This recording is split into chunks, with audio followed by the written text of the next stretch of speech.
Halo teman-teman, kembali lagi bersama saya Hafiz. Nah, sekarang kita udah sampai ke networking model.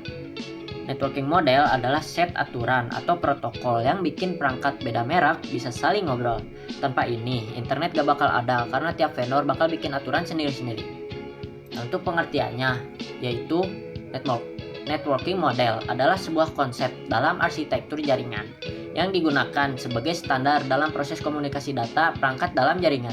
Selain menjadi standar networking model ini juga memberikan panduan tentang bagaimana data dikirim, diterima, dan diproses dalam jaringan.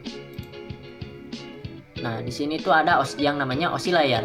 OSI model dikembangkan oleh International Organization for Standardization sebagai kerangka kerja untuk menghubungkan sistem yang berbeda dalam jaringan. OSI model memecah proses komunikasi menjadi 7 lapisan, dari fisik hingga aplikasi untuk memberikan standar komunikasi yang konsisten. Yang ketiga ada TCP/IP. Apa itu TCP/IP? TCP/IP model juga dikenal sebagai protokol internet, merupakan dasar dari jaringan internet dan didesain lebih sederhana dibanding OSI model dengan hanya 4 lapisan. Model ini dibuat oleh US Department of Defense.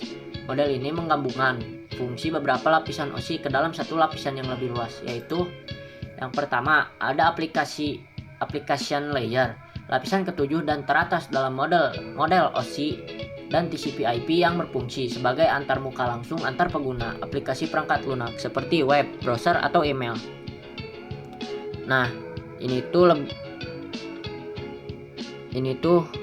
misalnya pas kalian lagi buka browser HTTP atau kirim email atau sambil bermain bareng teman-teman.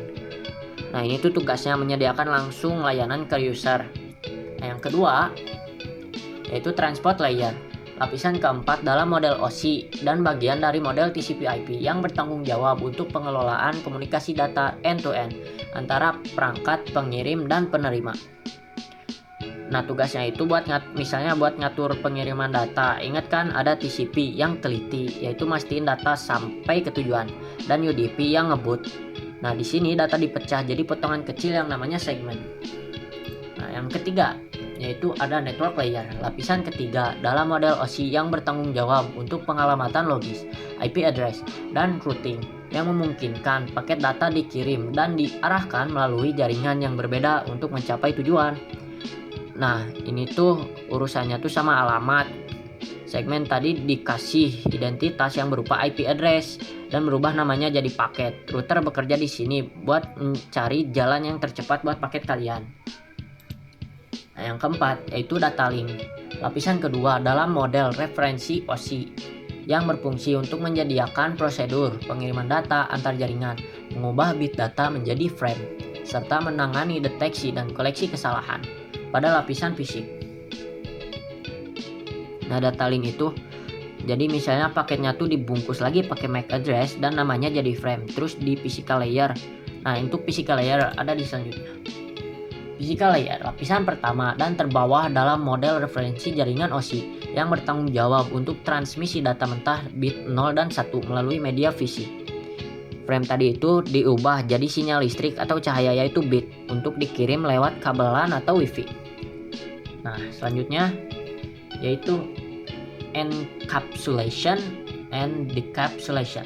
Pada komputer pengirim terjadi proses pemecahan data menjadi paket yang lebih kecil dengan penamaan yang berbeda sesuai dengan masing-masing layer. Setelah paket dipecah-pecah menjadi potongan yang lebih kecil, juga dilakukan proses pembungkusan paket data yang disebut encapsulation.